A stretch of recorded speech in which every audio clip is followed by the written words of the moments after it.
So basically, bottom line, I can't sit here and say that the officers who responded to this alleged phone call that supposedly came in, hell, for all I know, all we know, all my team knows is maybe Hannaford did it. Hannaford's involved in these scams right along with everybody else. I don't know if it was somebody at Hannaford. I don't know if it was one of Goslin's or Weinberger's cronies at South Burlington PD, but the source, that phone call, maybe one of their private investigators for one of their attorneys or one of their snitches made the call to have plausible deniability and probable cause for them to dispatch those police there. And I can tell you that I stopped to speak with him because last I remember, I thought their Jeep was gray, so I wasn't even sure that was their car. And we baited them. We baited them. We know they're watching our phones, so we put in a bunch of crap and made up some BS excuse to justify meeting in person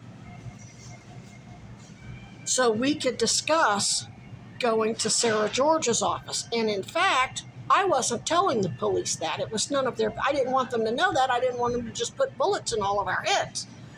Alfonso blurted it out. He said, "We're here talking about attorney stuff. She works for lawyers who are helping us in a lawsuit against you." That's not his exact words, but either way, the police were informed that this was all attorney-client privilege and it was part of a sealed whistleblower in an independent investigation. So it's all, what we were doing there is all falls under not only AA business, but attorney-client privilege. Now, neither of us said this is AA stuff. I wasn't going to put them out there like that. It's not my place. That would be a violation. If at that point I had said, I'm here on behalf of AA and this is AA business, then I would have been violating their anonymity. But the police department, they're already doing that. They know Chad's an addict. They know Chad and I met in AA. They know that I recorded Tish James' investigator saying that he was going to go into AA meetings to find out who's helping me.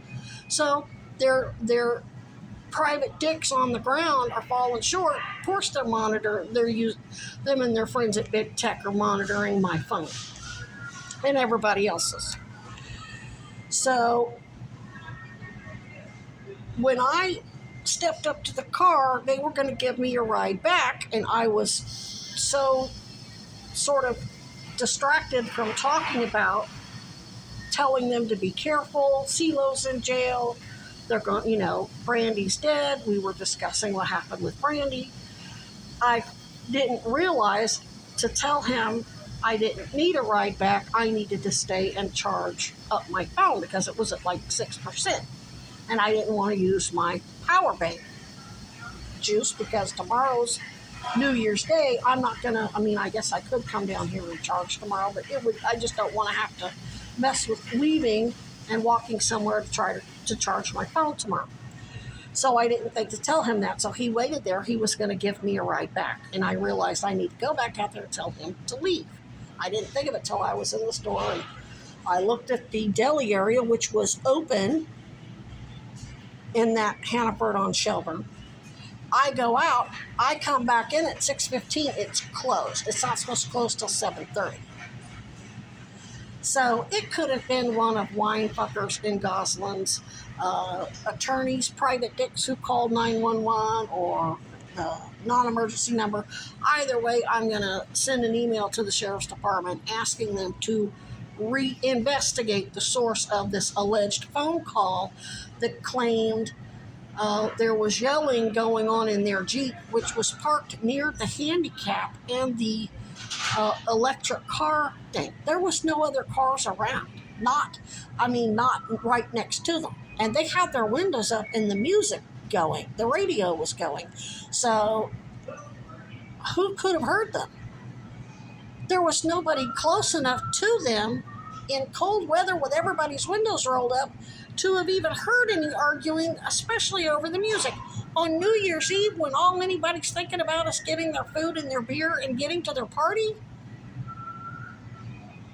that just don't fly. So we don't buy their story. What's more, that's why I had Alfonso clarify they had just got pulled over by the sheriff's department. Who let them go? So SBPD already knew there was no drunk driving. That's why they came up with the story about a mysterious phone call claiming there was yelling going on in the car and there was a beer can under the car. Just BS, trying to look like they're protected. Never mind if there's two people in that car and if somebody feels like they're not safe, they know that if her and Alfonso get into it, she's real good about calling 911 if she wants the police to get involved. They know that she can damn sure take care of herself. So they're trying to pretend that they didn't know whose car, and maybe the actual officers who responded didn't know.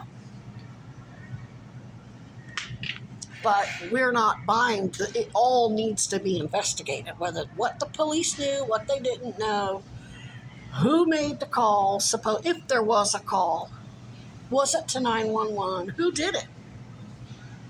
I mean, if it was an honest mistake,